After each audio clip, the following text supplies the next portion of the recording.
In February, Russia's so-called special military operation in Ukraine will complete 1 year. In the past 1 year, Russia has taken control of swathes of Ukrainian territory in the east and south. But the war in Ukraine is a dynamic one. The ground situation is constantly changing. Ukraine has been able to capture some territories from Russia. Of course, Russia doesn't like the sound of that. In February, Russia will also be reminded of how it failed to capture the Ukrainian capital of Kyiv the first time. So, what is Russia going to do to make up for that failure? Has Russia lost all hope of capturing Kyiv and taking the fight right into Volodymyr Zelensky's house? Or does Vladimir Putin have some big plans for the winter and the spring? Ukraine is worried. The war-torn nation is beginning to realize that the winter is not going to slow down the Russians. In fact, the winter might just become the season Vladimir Putin orders his troops to launch a renewed offensive across Ukraine. What has gotten the Ukrainians particularly worried is the fact that another assault on their capital city of Kyiv could be coming soon.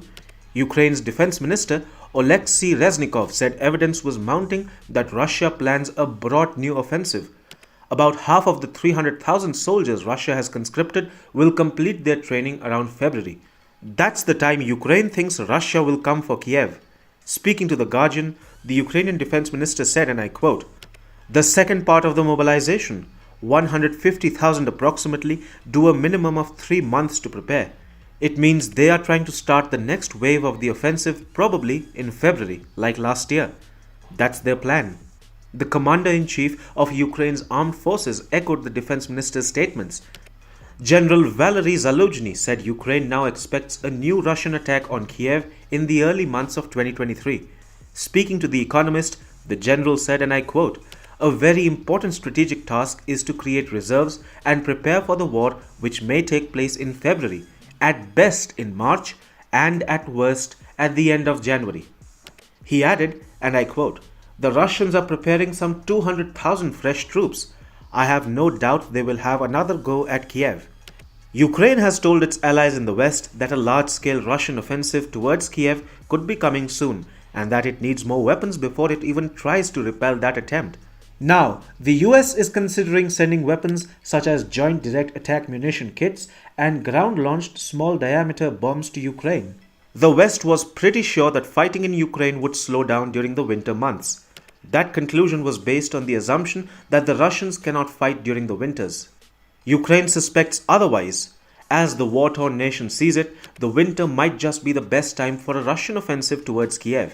Now, where will the assault on Kyiv originate from? There are ample signs that Russia is going to use Belarus as a staging ground for its troops once again. Only this time, the Belarusian military might join in too.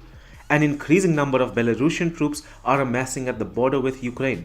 This week, Belarus announced snap combat readiness drills that involved troops moving to designated areas and setting up bridge crossings over 2 major rivers apart from other maneuvers. Belarusian armored vehicles are now being seen flaunting combat symbols. These red squares would allow drivers to recognize each other during actual combat. Russia had similar symbols painted on its military vehicles before Putin ordered them to invade Ukraine. The letter Z became a symbol of Russia's invasion of Ukraine. Meanwhile, Russian strikes across Ukraine are continuing. On Friday, Russia launched another barrage of missiles and drones at Ukrainian cities, knocking off power and water supplies once again. Has Russia been depleting Ukraine's critical infrastructure to gain an advantageous position before it launches its troops in a renewed offensive towards Kyiv? That's the strategy most militaries use before invading foreign lands. Russia, though, avoided that approach in the early months of the war. Does this signal a change in Putin's mindset about how the war in Ukraine should progress now? Let us know in the comments.